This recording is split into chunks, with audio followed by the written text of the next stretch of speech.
Hey guys, welcome back to SteamStax, and today we're going to go over another Witcher 3 build. Now this time it's going to be an Alchemy build, and it's going to focus on mainly using potions and decoctions, as well as keeping your adrenaline points up. It's not going to particularly focus on using oils or stuff like that.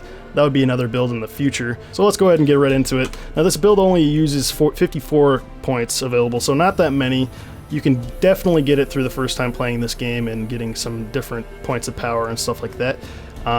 So without further ado, let's get started right into it. Go ahead and put 5 points into this heightened tolerance here. And what this is going to do is going to increase your potion overdose threshold by 25% and also increase your potion duration time by 25%. Like I said, this build is focused around using a lot of potions, so this is perfect for that. So the next one we're going to do here is acquired tolerance, and every known level 1, 2, or 3 alchemy formula increases maximum toxicity by 1. Potion duration time is 15%, so this will increase your toxicity by a good margin here. The next one we'll put 3 points here into Frenzy here, and what this is going to do is if potion toxicity is above 0, time automatically slows when the enemy is about to perform a counterattack. The slowing effect and duration are greater than level 2 for this ability. I don't know if that's a typo, but whatever. It also increases your potion duration time by 15%.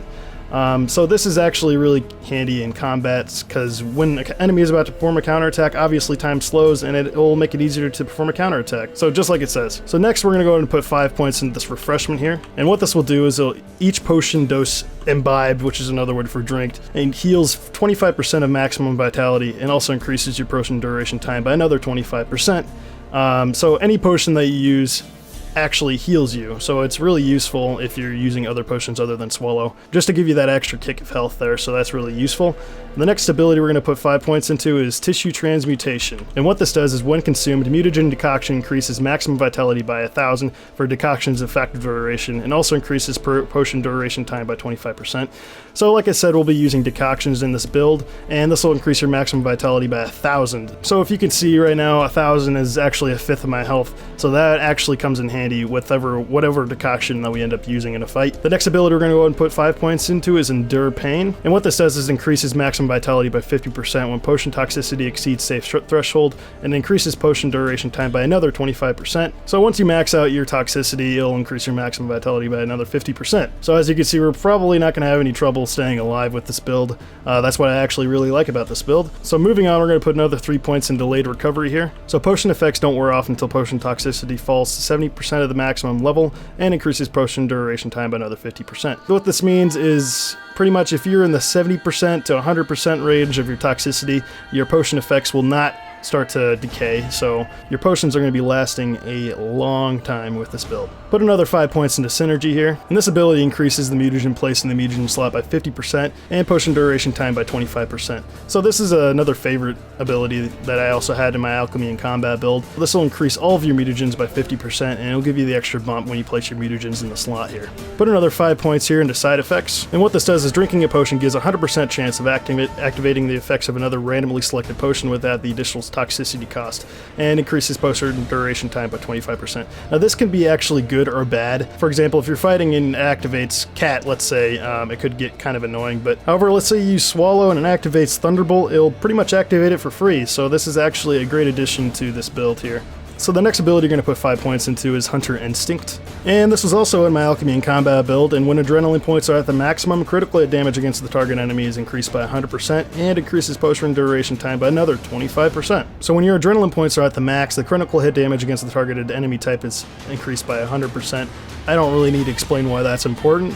You'll be doing a lot of damage once your adrenaline points are at their maximum, so it's a great ability to have as well. Moving on, the next one you want 5 points into is Adaption, and this will increase your effective duration of all mutagen decoctions by 50% and potion duration time by 25% again.